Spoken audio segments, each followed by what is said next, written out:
Hello and welcome to another teaching by 119 Ministries. Our ministry teaches that the whole Bible is still true and directly relevant in our lives. If you would like to know more on what we believe and teach, please visit us at testeverything.net. We hope that you enjoy studying and testing the following teaching.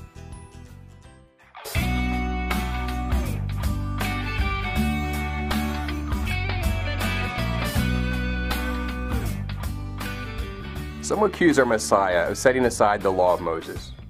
Contrary to Matthew chapter 5, verses 17 through 19, they teach that our Father has no interest in His people obeying all the commandments of God. They teach that we are to no longer observe the seventh-day Sabbath, eat only clean things, or other such commandments that we find in the Bible. However, unless we believe our Messiah sinned, our Messiah did not set aside the law of Moses. For example, the author of Hebrews associates the setting aside of the law of Moses to be sin. Hebrews chapter 10.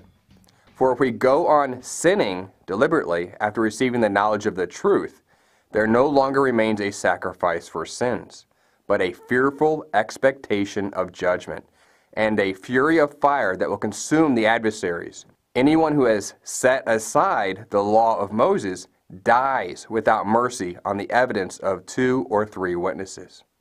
Anyone who has set aside the law of Moses dies without mercy on the evidence of 2 or 3 witnesses. Interesting how sinning is equated to those who set aside the law of Moses. Notice how the word dies in Hebrews chapter 10 is in present tense. More specifically, it is in the singular present active indicative form in the Greek. This can be validated in any Greek concordance that reveals to you the tense and mood of the verb. The fact that the word dies was in present active indicative form is so hard for the Greek translators to understand that the older translations chose to translate it in the past tense anyways. Did you catch that? Why did they do this? Contrary to what the text said. Because in their mind, the law of Moses was no longer applicable. So in their mind, it should not be in the present tense. In other words, their preconceived theological beliefs about the law of God caused them to translate the present tense Greek text into past tense English. Here's an example of the intentional mistranslation appearing in the King James Version. Hebrews chapter 10, verse 28, King James Version. He that despised Moses' law died without mercy under 2 or 3 witnesses. Do you see that? Past tense.